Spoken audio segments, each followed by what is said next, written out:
Hello guys, and here we are today. We're going to be discussing Raigeki. It just came back into the game. It was unbanned. So how is Raigeki going to affect the game and the meta? Who's going to run it? Why are they going to run it? And overall, is it even viable in the game? Right now, I have a whole bunch of meta decks and just different things that they have. And right now, the way it's looking is the way I'm seeing it is, when you Raigeki, you will get rid of probably 4 monsters, but then, because all of them have effects in the grave, they'll be able to set up for next turn, and maybe get out 2 or more monsters, 1 to 2 monsters more than likely, for a lot of these decks, except for Yang Zing. Yang Zing, don't Raigeki Yang Zing, they'll probably go plus.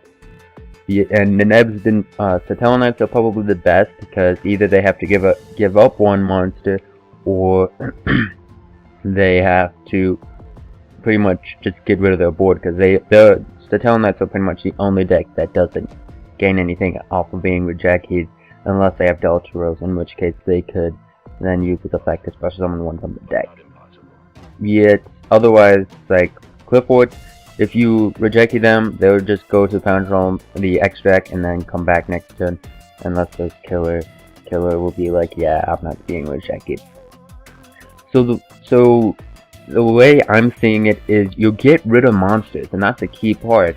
You'll get rid of monsters, yet your opponent will set up and they'll have cards in their hand, so it won't necessarily give you board control after using Raigeki. It more or less, it will just allow you to go for game easier, because your opponent might not have such powerful monsters or as many monsters on the field. So I feel, if you're gonna run Raigeki, you should be running more of an OTK oriented deck, such as let's see, Blackwings. Blackwings are going to see some more play, and Batteryman. I would greatly recommend those decks to play Raigeki, because they could go off real easily, and if they could get that Raigeki and then be able to just blow some things up and get rid of a whole bunch of monsters, that would be really, really great for them. Yet if you're running meta, I don't think it would do much for you, because the meta doesn't have the ability to OTK, yet it's still viable to run. Like, I'm not saying it's a bad card, I'm just saying not running it and running it is practically the same thing. Like, it doesn't make much of a difference. It doesn't help your deck, but yet it doesn't hurt you by not running it. It's not like when Tour Guide and Sangan was a thing, not like you had to run that, you had to play Tour Guide into Sangan. No, you don't have to play Raigeki at this point, like, because unless, like, in the meta, anybody that's going to use Raigeki, they're not going to use it to give board control, because, like, they might be able, if they have the back row, then they might be able to stop some of their opponent's plays, yet your opponent is going to have plays, and that's the thing after being Raigeki, just of how the meta is right now. I mean, Hedgehog will get effects, Shadows will get effects, and Burning Abyss will get effects, and Cliffords will just come back, so it's going to be a card used, alright, I'm going for game right now, and then they just use it. And they could be in that position where they didn't think they had an option to go for game, yet they got Raigeki. That might just be a thing, because both players' life points are really, really low, and you just end up top decking that Raigeki and being able to go for game, despite the fact that all of your opponent has a whole bunch of cards now in their hand, and they just plus off of being Raigeki. And so I feel OTK decks should definitely run Raigeki, because it doesn't matter if their opponent goes plus in the hand, because they'll just kill them for game. And the meta, they're more likely to use Raigeki just to go for game also, when both players' life points are really low. Now, the other thing that a lot of people are gonna not like about Raigeki is that you have to activate it after the fact, really.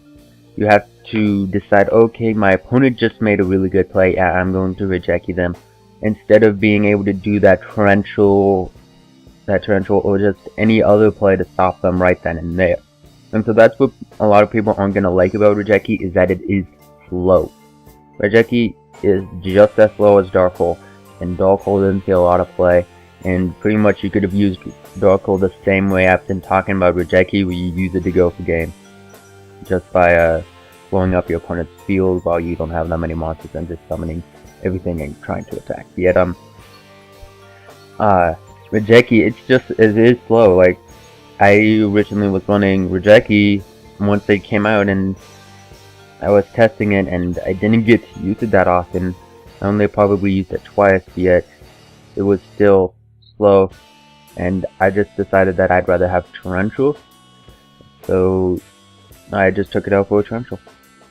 And yeah, I feel like Raigeki, like, I'm not saying Raigeki's bad, like, I feel like I'm focusing on a lot of bad parts, yet a board wipe is still a board wipe. Like, it doesn't matter what deck you're playing. If you can reduce 4 of your opponent's monsters down to 1 or 2, and then be able to get over that and go for game, like, run Raigeki. Like, you can do that with Raigeki consistently if you can use it right.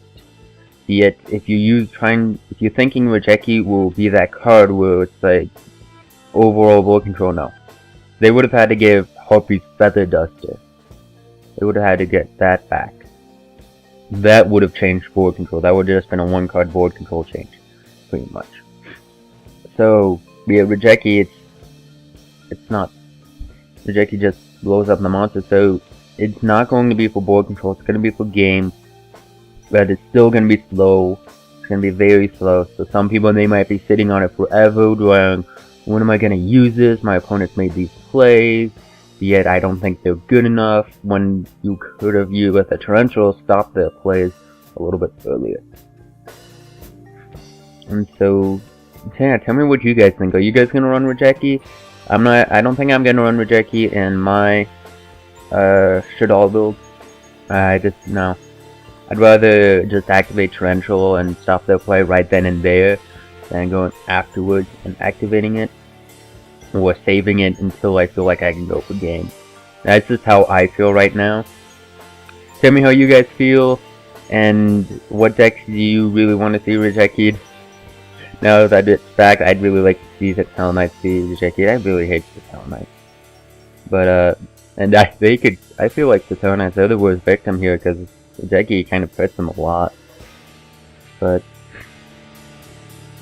for the most part, all these decks, like Raigeki, they'll just laugh at it unless you can get over the small amount of monsters that they might have afterwards. But yeah, that's it for the most part.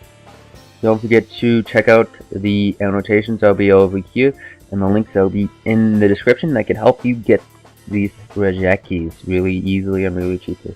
Thank you guys for watching. See you guys later. Bye. Hey, if you could click on the links on the annotation to see the duel with this deck or some of my other videos, that would really help. And check out the links in the description to watch some of me and my friends' videos and even something that could help make this deck a reality for you. See you guys later. Bye.